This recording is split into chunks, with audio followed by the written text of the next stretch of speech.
Բարև երկիրը շարունակում է իր ընթացքը եւ հիմա շատ հետաքրքիր թեմայի շուրջ ենք խոսելու, ինչու, որովհետեւ մինչեւ ապրիլի 2-ը հունվարի 9-ից սկսած գործում է նկարիչների միությունում շատ հետաքրքիր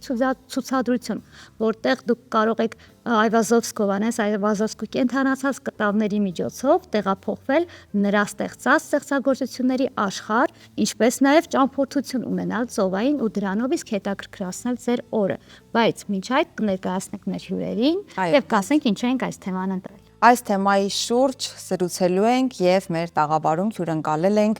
Անիմա ընկերության լրատվամիջոցների հետ կապերի պատասխանատու Անժելա Խաչատրյանին եւ ցուցադրությունների համակարգող Ռոզա Ներսեսյանին։ Բարի լույս, բարի գալուստ մեր տաղավար։ Շնորհակալություն հրավերի համար։ Ինչպե՞ս եք։ Շատ լավ։ Հիանալի, դե դուք արդեն ծովային ճամփորդությունից գալիս եք, հունվարի 9-ից լողում եք, ալիքների վրա իհարկե լավ կլինեք։ Մնում է մենք գանք, ես կարծում եմ մինչև ապրիլի 2-ը, ճիշտ է, կհասցնենք։ Դե կսպասենք։ Սիրելի ընկերներ, խնդրում եմ պատմեք,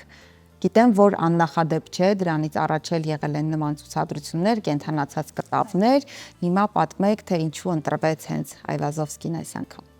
Այվազովսկու ընտրությունը մեզ համար արդեն պատվի հարց էր, որովհետև առաջին ցուցադրությունը Վան Գոգի եւ Կլիմտի համատեղ նկարների հիման վրա էր, որից հետո մտածում ենք արդեն որևէ հայ նկարչի անդրադառնալու մասին եւ ընտրությունը կանգնեց իհարկե Հովհաննես Այվազովսկու վրա, որովհետեւ շատ էին եւ նկարների ընտրությունը եւ նկարները իրենցով այնպիսին են, որոնց օգնությամբ կարելի է ստանալ 3D ցուցադրությունը եւ դարձնել այն շատ տպավորիչ։ Սովորական նկարների դեպքում էլ հեշտ չէ համադրություն կատարել, բայց առավելևս դժվար է, երբ չէ արդեն կա փոփոխություն եւ 3D ֆորմատով։ Ինչով եք առաջնորդվել, ոնց եք ընտրել նկարները, ինչ նկարներ են տեսնելու այցելուները։ Պատասխանը, որովհետև նկարների ընտրության հարցում էլ երևի թե աշխատում է մեծ թիմ մեզ հետ, ունենք անիմատորների, մի շարք անիմատորների հետ ենք համագործակցում եւ ընտրում ենք նկարներ, որոնց հետ աշխատելիս կկարողանանք պահպանել բնօրինակի հմայքը եւ նույն ժամանակ կարողանանք 3D էֆեկտի հնարավորություն տալ նկարին։ Նկարները ընտրվել են իհարկե հաշվի են առել ամենահայտնիները, նրանք զետեղված են ցուցադրության մեջ, բայց եւ այնպիսիները, որոնց օգնությամբ կունենանք 3D էֆեկտի ամբողջ հմայքը։ Քանի նմուշ կա ընդհանուր։ 300 նմուշ այո։ Այս պահին ցուցադրվում է, շատ հետաքրքիր անցումներով է։ Եթե կարելի է խոսեմ նաև նրա մասին, որ ունենք նաև տեքստային ուղեկցություն, ձայնային ուղեկցություն ցուցադրության մեջ, Հովհաննես Այվազովսկու կյանքի եւ կենսագրական ուղու կարելի ասել ամենահիշարժան մասերը մեզ մոտ ընդգրկված է։ Սա ոչ միայն ճամփորդություն է արվեստում, ինչպես մեր ցուցադրության կարգախոսն է,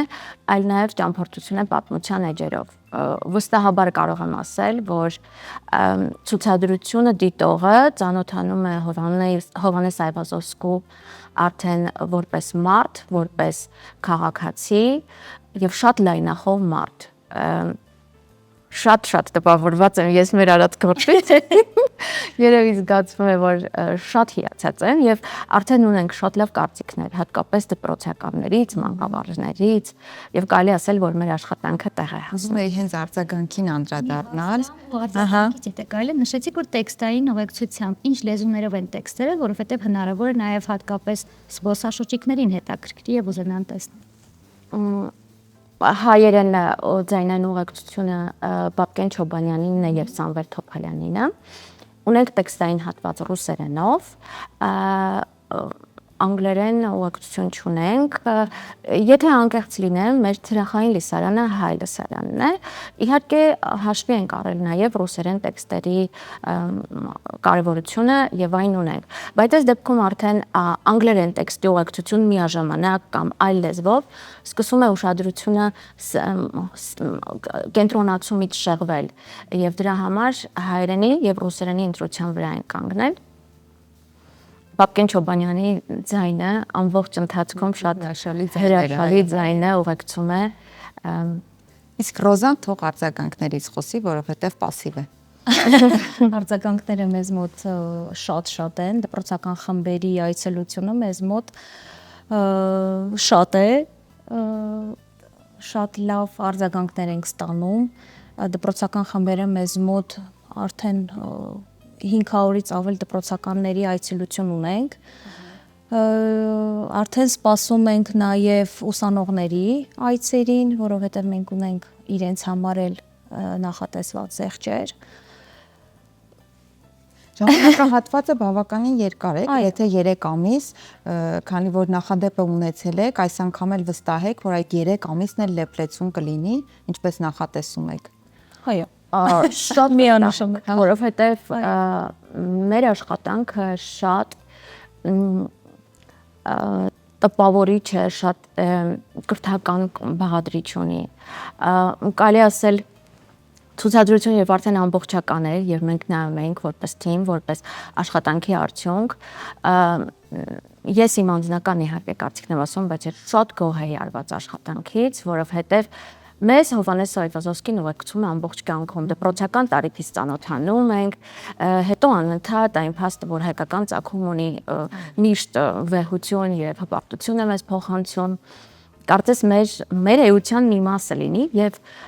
ցուցադրությունը կարծում եմ, որ լիարժեք ամփոփում է այն, ինչ զգացել ենք ամբողջ կյանքում եւ գալիս է համալրելու այլ զգացողություններով, թե որքան լայն մտածող մարդ էր, որքան լավ էր հարաբերվում ժամանակի կայսրական Ռուսաստանի ղեկավարների հետ, ինչպես կարողացավ գրանցել մասնագիտական մեծ հաջողություններ եւ շատ ուրախ եմ նաեւ այն բանի համար, որ իր կյանքի ընթացքում կարողացավ արևմուտքում եվրոպական մի շարք երկրներում վայելել իր փառքը, որը անձամբ ստեղծել էր եւ մի շատ հատկանշական բան էլ կա, կյանքի մայրամուտում նորից վերադարձավ իր հայրենի այս դեպքում հող չէ, այլ ծով եւ Եթովպիայում կառուցեց իր արվեստանոցը եւ կյանքի մայրամուտը դիմավորեց այնտեղ։ Մի շատ կարևոր բան էլ կա Այվազովսկուց, շատ եմ ուզում նշել, որ ինքը մեծ բարերար էր եւ կարողացավ այնքան հեռատես լինել, որ հասկացավ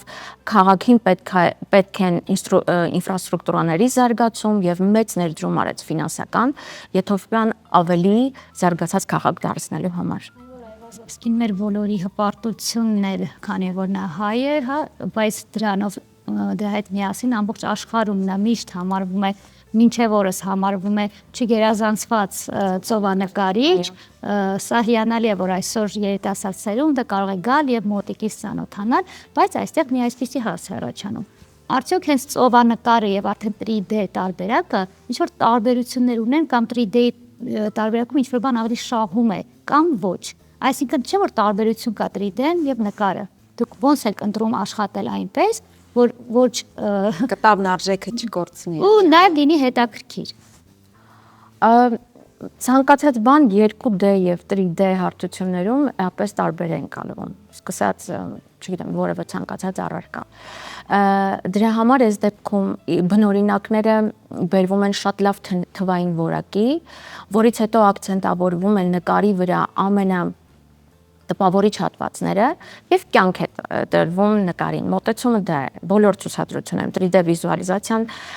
եւ անիմացիան դրա հիմքով է առաջանում։ Ուժում է թե ոչ։ Ինչ խոսք, երբ որ 200-ամյակին Այվազովսկու քաոս կտավը բերվել էր ազգային պատկերասրահ, մեր ծնողները եւ բալիկները եւ մեր հասարակությունը պետք է գնան անպայման դիտեն։ Բայց սա կարելի ասել նույն արժեքավոր աշխատանքի այլ ցուցադրություն է, որը ժամանակին համընթաց է ավելի լույսի, ձայնի համակցությամբ ավելի տպավորիչ է, միգուցե դպրոցականների կամ երիտասարդ սերնդի համար ավելի ընկալելի, այնպես որ այո, գրավիչ։ Եվ եթե հիմա տեսնենք նաև այս հետաքրքիր պատմական տեքստը ձայնային ուղեկցությունը, կհասկանանք, որ շատ կրթական մեծ աշխատանք է։ Նոր տեխնոլոգիաների մուտքն ու մասնակցությունը հատկապես արվեստի, գրի եւ գրականության ոլորտում միշտ դժվարությամբ ենք ընդունում եւ մտածում ենք, որ ինչ որ բան այստեղ կարող է տուժել, բայց թանգարանների պարագաներում ինձ թվում է, այո, հատկապես երիտասարդ սերնդին գրավելու, կանչելու, գուցե այս ցուցադրությունից հետո նա կարիքը զգա բնօրինակը տեսնել եւ գնալ ազգային պատկերասրահ, ինչու ոչ։ Պարզապես նոր ցանկացած երևույթին մենք դժվար ենք հարմարվում։ Ես Ռոզային ու Անժելային մի այսպիսի հարց ունեմ։ Դուք երբ որ արդեն ամեն ինչ պատրաստ էր, իհարկե ընթացքը տեսել եք, գուցե զարմանալու տեղ արդեն իսկ չկար, բայց երբ որ ամեն ինչ պատրաստ էր, բացման օրներ ինքներդ այսպես քայլեցիք եւ անցաք, ամենատպավորիչ հատվածը որն էր այդ ցուցադրության։ Որ ալիքները։ Որ ալիքներ։ Բոլոր ալիքները։ Չկա մեկը, որ ավելի տպավորիչ էր։ Չնայած դուք մասնիկն եք, գիտեմ, որ երեխայի պես այսպես պահում եք։ Հանգ է, բայց կուզեմ նաև հասկանալ Ճիշտ ասած ամբողջ 43 րոպեն մենք վայելում ենք ուղղակի։ Մի փոքր էլ վախեցնող կլինի, չէ՞, այդ ալիքները եւ Ձայնային, այո, էֆեկտները շատ հաճելի են։ Ռոզա հաջորդի բայց Անժելան չասեց իր սիրելի Հացածում ես։ Ոչ, ընկերձ ես պետք է ասեմ, որ բազմաթիվ, բայց երևի թե իմ համար բացահայտում էր, որ քաոսի նկարը, երբ որ ցուցադրվել է, կարծեմ Վենետիկում է ցուցադրվել եւ Հռոմի Պապը երբ որ շատ մեծ ժամանակի Հռոմի Պապը շատ մեծ արձագանք է արել դրական, շատ հիացած էի, միևնույն է այս ցուցադրության մեջ ինձ չի դադարում հիացնել ինքը որպես մարդ։ Շատ մեծ դիվանագետ էր, պարզվում է, անմիջապես նկարը նվիրում է Հռոմի Պապին եւ շատ բարեկամական, շատ բարեդրիացիական մի ժեստ է անում եւ այդ օրվանից էլ հենց Վենետիկում է պահպանվում նկարը բնօրինակը, երբեմն բերում են Մոսկվա, Տրիզիկովյան պատկերասրահ, 200-ամյակին էլ բերել էին մեզ մոտ ազգային պատկերասրահում, ունենք հնարավորություն վայելելու նկարը։ Միգուցե որ բնօրինակը տեսել էի եւ ցուցադրության մեջ էլ այս հատվածը շատ շեշտադրված էր, միգուցե դա, բայց իրոք շատ լավ աշխատանք է արված, բազմաթիվ դրվագներ կան տպավորիչ։ Եվ այո, անդրադառնանք արդեն հաջորդիվ, որ արվեստագետին, ստեղծագործողին կանդրադառնանք, արդեն կան մտքեր։ Մտքերը քննարկման փուլում են։ Հայ ստեղծագործողների շարքը կշարունակեք, թե միգուցե այո, միգուցե ամռանը կունենանք երկու ցուցադրություններից որևէ մեկի նորից ցուցադրությունը, որովհետև մեր բազմաթիվ հանդիսատեսի խնդրանքով կարծեմ այն օրը Ռոզայի հետ նայել ենք, որ ունենք 100-ից ավելի նամակներ կապված նրա հետ, որ Վան Գոգի ցուցադրություն չեն հասցրել տեսնել եւ Կլիմտի։ Այնտեղս մենք ես չեմ հարցրել։ Եվ շատ ենք լսել դրա մասին, միգուցե կգրկնենք ամռանը ցուցադրությունը։ Որից հետո մենք կարելի ասել ամեն օր մտածում ենք դրա մասին, որպեսզի անենք էլի անպայման կրթական բաղադրիչով եւ տպավորիչ ցուցադրություններ։ Շնորհակալություն աղջիկներ այսօր այստեղ գալու եւ այս հետաքրքիր տեղեկատվությամբ մեզ հետ կիսվելու համար։ Ես հուսով եմ, թե մենք, թե մեր հեռուստադիտողը կհասցնենք մինչեւ ապրիլի 2-ը գալ նկարիչների միություն Աբովյան 16, եթե չկայանում, եւ տեսնել այդ հեքիաթային իրականությունը, ինչպես դուք ողջավորված նկարագրեցիք, ապրել, վերապրել եւ այդ ողջավորությունը եւս ստանալ։ Շնորհակալ եմ։ Ես էլ հիշեցնեմ, սիրելի հեռուստադիտողներ, որ մեր տաղավարում էին Անիմա ընկերության լրատվամիջոցների հետ կապերի պատասխանատու Անժելա Խաչատրյանը եւ ցուցադրությունների համակարգող Ներսեսյան Ռոզան։ Հրաշալի առիթ է իսկապես մինչև ապրիլի 2-ը գնալ նկարիչների միություն եւ պարզապես ճամփորդել ծովերով։ Մենք Բարև երկիրն ենք, շարունակում ենք մեր ընթացքը։